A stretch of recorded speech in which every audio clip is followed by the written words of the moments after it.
Good morning all of you. आज हम लोग लाइंस एंड एंगल्स के बारे में पढ़ेंगे। तो देखते हैं लाइंस एंड एंगल्स क्या है। ठीक है, तो लाइंस एंड एंगल्स में सबसे पहले जो हम लोगों को जानना है चीज़ वो है पॉइंट। पॉइंट होता क्या है?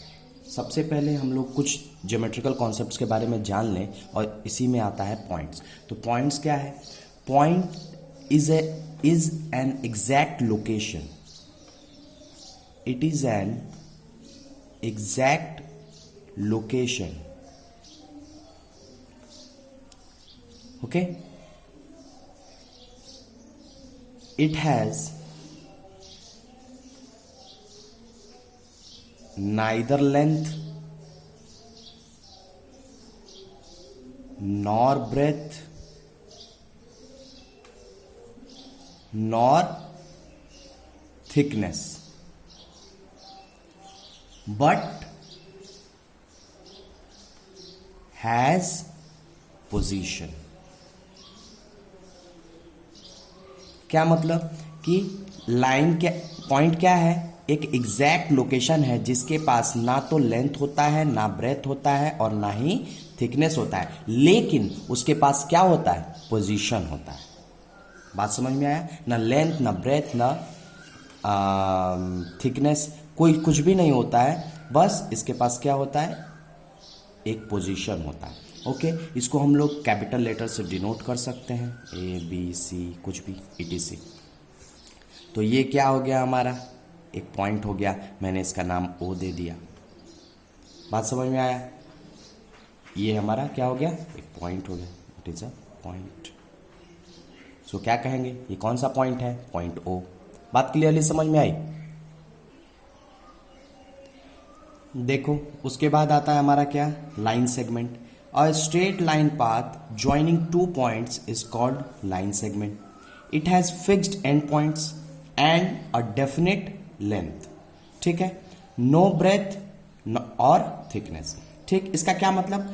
वो स्ट्रेट पाथ जो कि दो पॉइंट्स से होकर गुजरे उसको हम लोग क्या कहते हैं? Line segment. इसमें एक चीज और दिया हुआ है, it has fixed and points, और वो जो एंड्स पॉइंट होने चाहिए वो फिक्स एंड पॉइंट। ये नहीं कि क्रॉस कर जाए, ऐसा नहीं, ये नहीं, ये नहीं।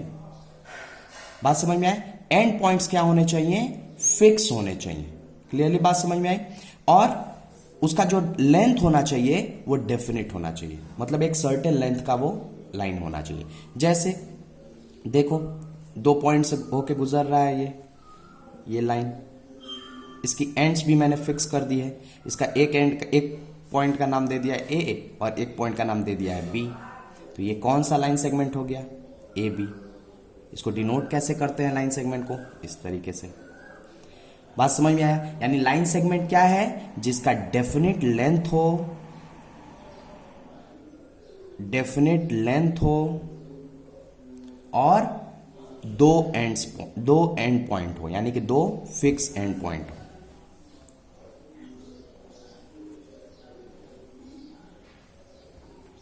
बात क्लियरली समझ में आई? डेफिनेट लेंथ और एंड पॉइंट। अब आगे पढ़ेंगे हम लोग। देखो, उसके बाद हमारा रे है।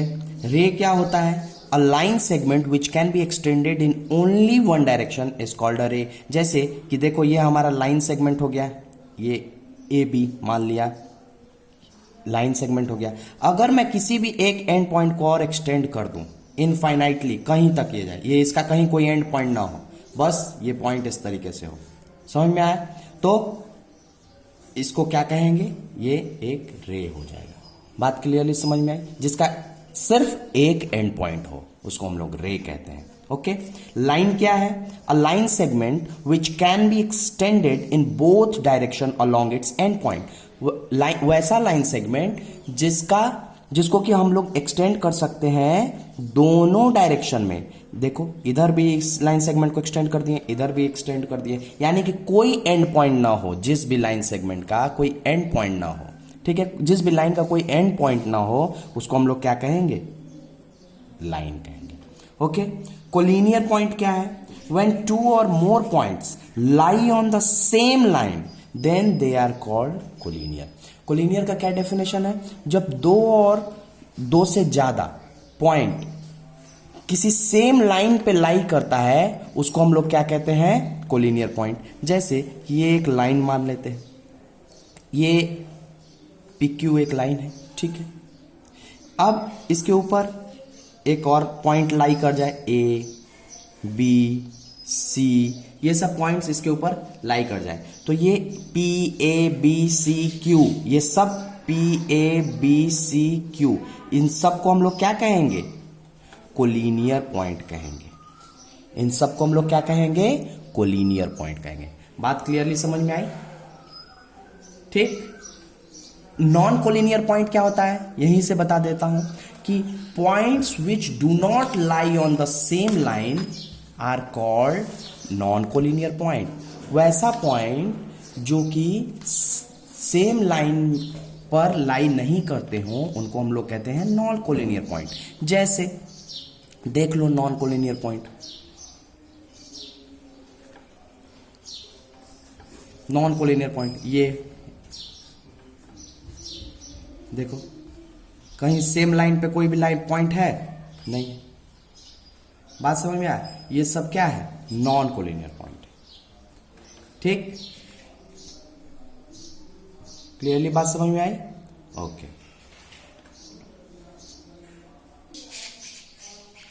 देखो उसके बाद आते हैं हम लोग इंटरसेक्टिंग लाइंस पे। इंटरसेक्टिंग लाइंस क्या होता है, two lines having a common point are called intersecting lines. The common point is known as point of intersection. यानी कि दो लाइंस, जैसे कि मान लिए कि हमारा एक लाइन है L और एक लाइन है क्या हमारा ये M। देखो इन दोनों का एक कॉमन पॉइंट है ये O, है कि नहीं? तो ये दोनों लाइंस क्या है, इंटरसेक्टिंग लाइंस कहलाएंगे। और ये जो पॉइंट है ये क्या कहलाएगा, पॉइंट ऑफ इंटरसेक्शन। बात समझ में आया? इसको कहेंगे point of intersection. Concurrent line क्या कहेंगे, किसको कहेंगे, अगर दो से ज्यादा लाइन किसी कॉमन पॉइंट पे मिल जाता है। जैसे कि मान लो एक ये L लाइन, ये M लाइन M और ये लाइन N, ये लाइन O, ये सब मिल जा रहा है कहां पे, किसी P पॉइंट पे। इस P पॉइंट पे कट कर रहा है, पॉइंट ऑफ इंटरसेक्शन इन सब का कॉमन है, ये P है पॉइंट। यानी कि इन सब L M N O, इन सभी लाइन को हम लोग क्या कहेंगे, क्या कहेंगे इन सभी लाइन को, कंकरेंट लाइंस। यानी L M N O ये सभी लाइंस क्या हैं, कंकरेंट लाइंस है। ठीक, नेक्स्ट आते हैं एंगल्स पे। एंगल्स क्या होता है भाई, तो जरा देखें कि जब भी when two straight lines meet at a point, when two straight line meet at a point, then it forms a angle. तो देखो ये एक लाइन और ये एक लाइन दोनों एक पॉइंट पे मिल गया और ये पॉइंट का नाम क्या दिया मैंने, ओ नाम दिया। तो ये जो एंगल बना, ये क्या बना, ये एक एंगल बना। बात समझ में आया? इसको हम लोग कैसे डिनोट करते हैं, एंगल AOB। इस एंगल को हम लोग क्या लिखेंगे, ये एंगल O है, यानी इसको लिखने का तरीका होता है एंगल AOB लिख सकते हैं या एंगल BOA। जो एंगल होता है, जो एंगल फॉर्म होता है वो हमेशा कहां होता है, सेंटर में होता है। बात समझ में आया? ये दोनों क्या है भाई, उसके OA और OB क्या है, आर्म्स है, उसके आर्म्स है ना। बात समझ में आया? The point at which the arms meet, ये पॉइंट पे दोनों आर्म्स मिले हैं, एक आर्म और B का आर्म दोनों कहां मिला है, O पॉइंट पे। इसीलिए इस पॉइंट को हम लोग क्या कहते हैं, वर्टेक्स। इसको क्या कहेंगे, वर्टेक्स। बात समझ में आया? उसके बाद हम लोग आगे चलते हैं। एंगल को हम लोग मेजर कर सकते हैं किस चीज में, डिग्री में, मिनट्स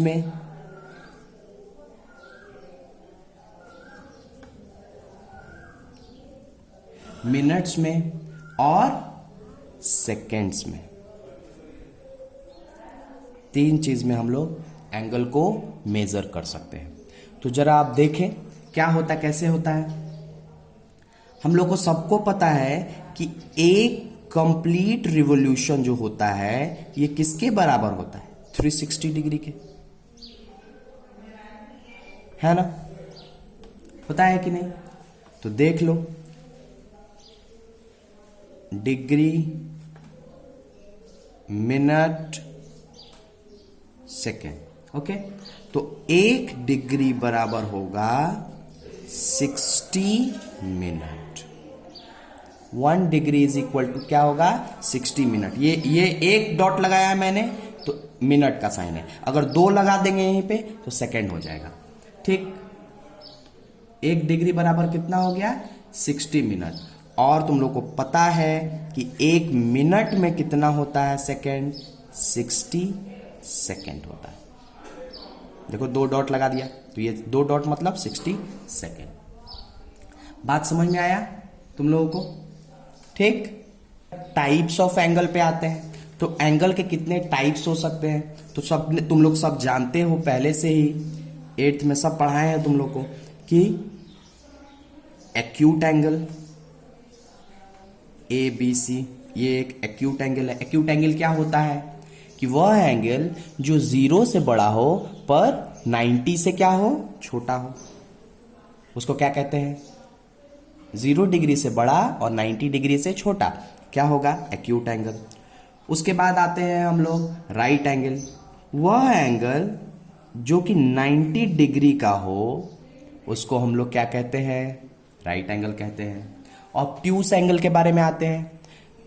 वह एंगल जो कि 90 से बड़ा हो लेकिन 180 डिग्री से छोटा हो, इसको हम लोग क्या कहेंगे, ऑब्ट्यूस एंगल कहेंगे। उसके बाद आते हैं स्ट्रेट एंगल। वह एंगल जिसका मेजर क्या हो, 180 डिग्री हो। जब ये लाइन इधर ऐसे आ जाएगा तो पूरा ऐसे झुक जाएगा, है ना, तो ये क्या हो जाएगा, 180 डिग्री का। तो वह एंगल जिसका मेजर 180 डिग्री हो उसको हम लोग क्या कहेंगे, स्ट्रेट एंगल कहते हैं। उसके बाद आते हैं रिफ्लेक्स एंगल। ये देखो, यानी वह एंगल जिसका कि मेजर जो है 180 से बड़ा हो और 360 से छोटा हो, उसको क्या कहेंगे, रिफ्लेक्स एंगल। देखो ये रिफ्लेक्स एंगल, ये स्ट्रेट एंगल हो गया, राइट एंगल हो गया, ये ऑब्ट्यूस एंगल हो गया, ये एक्यूट एंगल हो गया, ये ऑब्ट्यूस एंगल हो गया, ये एक्यूट एंगल हो गया। देखो दिख रहा है सब, बात क्लियरली समझ में आई इतने तक। और एक लास्ट एंगल क्या है, कंप्लीट एंगल, यानी कि वह एंगल जिसका मेजर क्या हो, 360 डिग्री का हो, उसको क्या कहेंगे हम लोग, कंप्लीट एंगल कहेंगे। क्लियरली बात समझ में आई, ये टाइप्स ऑफ एंगल है ना। ठीक, अब देखते हैं इक्वल एंगल्स क्या क्या होते हैं। इक्वल एंगल्स यानी कि दो एंगल को हम लोग इक्वल कब कह सकते हैं, जब उनका मेजर क्या हो, सेम हो। सपोज कि ये मैंने एक एंगल बनाया PQR 60 डिग्री का, ओके, और ये मैंने एक एंगल बनाया ABC।